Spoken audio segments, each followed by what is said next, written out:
कि बनल रहो अरे नहीं हरवाए मैया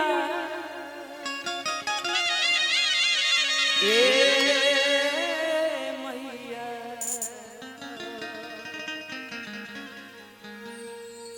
कि बनल रहो अरे नहीं हरवाए मैया तो पापा जी के मोरा अरे इहे बरवा कि दी हो मैया अरे बनल रहो ससुरवा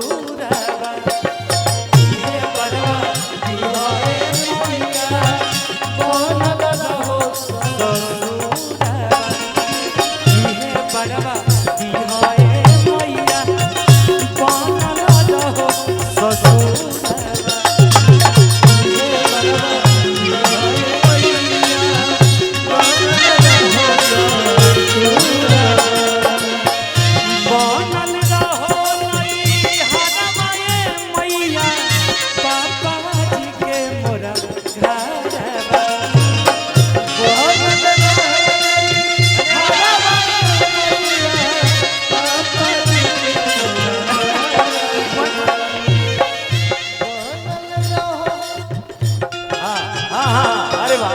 हमारे भोला भैया की तरफ से ये आशीर्वाद पुरस्कार हम सभी कलाकार ने एक जोरदार तालियां बज जाए इस परिवार के लिए।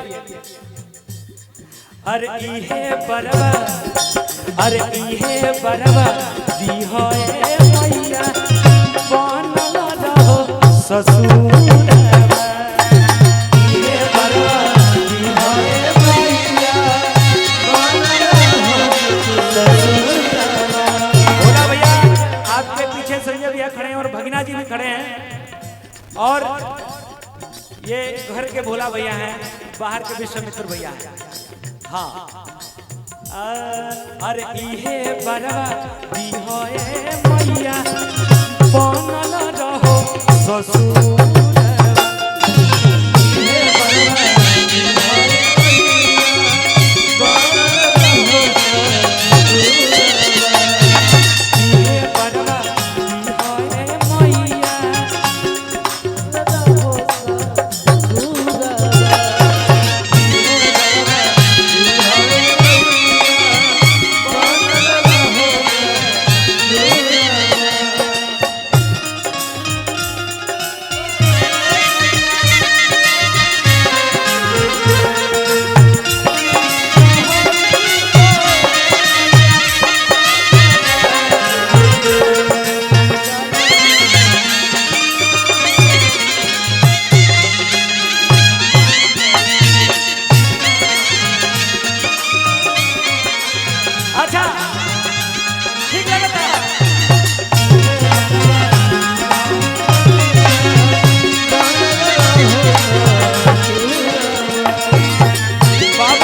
लोग के डिमांड होता है कैमरा के पीछे से डांसर लोग के नचाता जाओ यही पर भजनों पर जो इच्छा प्रभु आप सबों की जो आदेश वही पूरा किया जाएगा।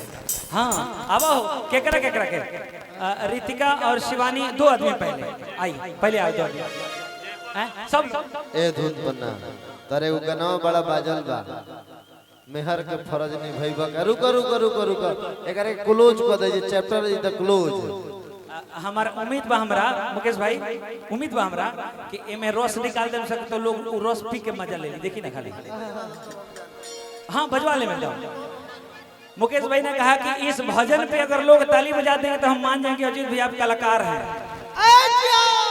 अभी तो देखिए ना अभी ऐसा ही बात रहा है सुन लीजिए तो पहले कहना बारू शिवानी भैया ऐसे नहीं कहा जाता कि वीरों की धरती जवानों का देश और बाकी बलिया।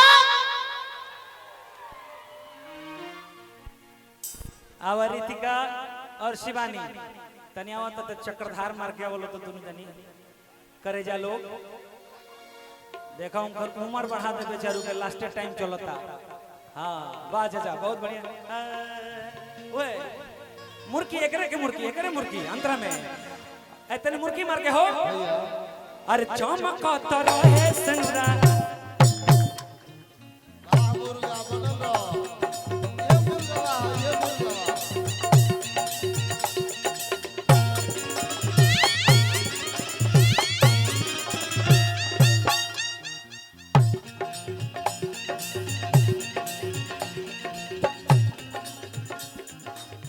चमकत रहे सनुरा माई मोर मिलर के।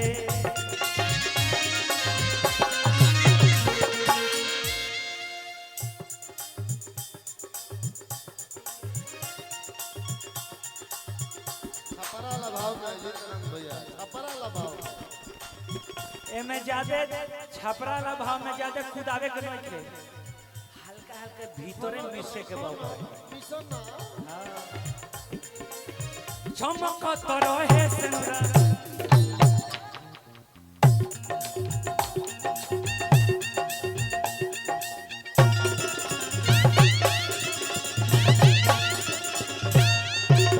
चमकत रहे सनुरा माई मोर मिलर के। और सही बात नहीं बलूची के प्यार के।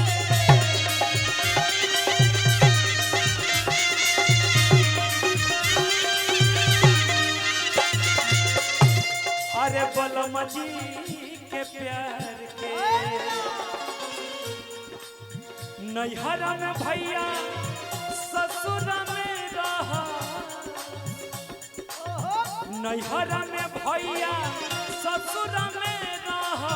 खुश मोरा लहुरा देवारा। नैहर में भैया ससुर में रहा। तो इहे परवा होए मैया। अपना बेकत का लगे जा, हमार बेकत है नहीं आप लगे हैं। अच्छा तू मैचिंग हो रहा है। ना भैया लूट मार हो गई लो हमरा खातिर। बड़ भागशाली हमो बानी हमरा भईवा का मंगरू हमरा तो मजा बता ना तोर तू सोचा तक जब मजा बताओ जी तो भईवा के ना खूबे। हां अरे नैहर में भैया अत ससुर में रहा। अरे खुश मोरा लहुरा देवा। गति है परवा होए मैया बनल रहो ससुर।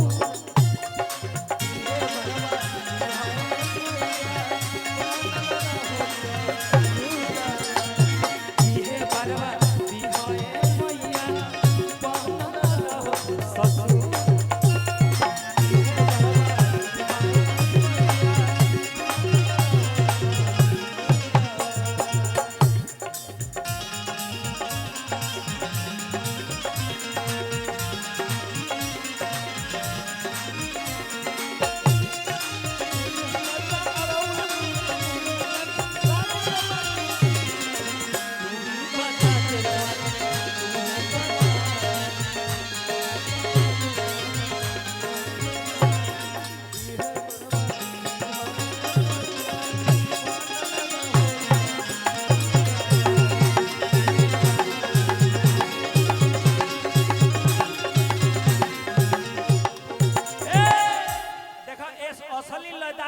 चार जना बैठल बालो देखो।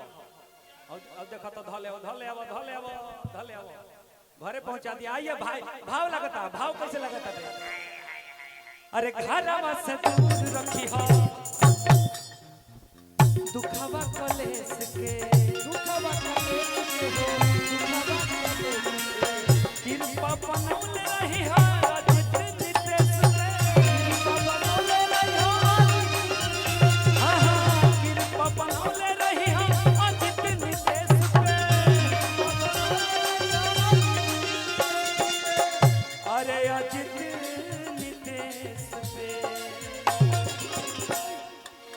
माई हो पुरई हो हिया राजू रई हो।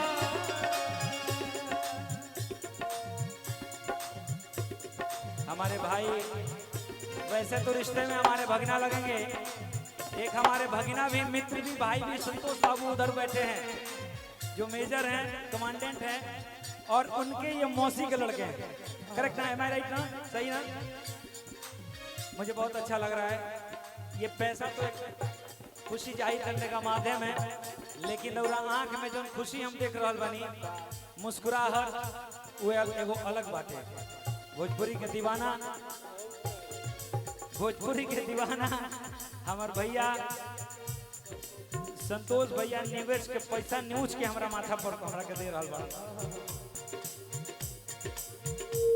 माझी बांसडी, हाँ बांसडी के संतोष भैया बहुत बहुत धन्यवाद। हाँ पैसा लेके नाचत रहा सर, ये आवत रही तो नहीं, टेंशन में तो बढ़िया खड़े आइल बनी सब।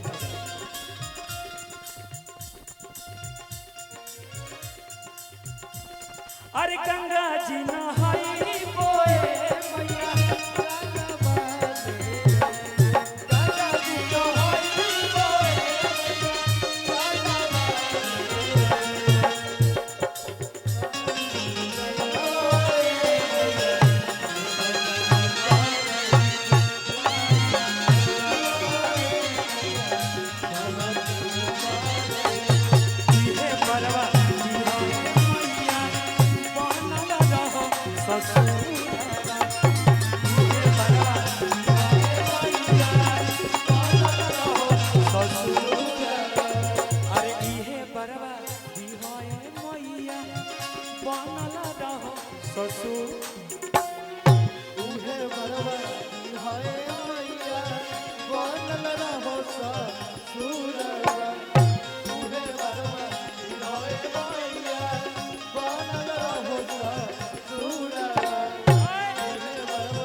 अरे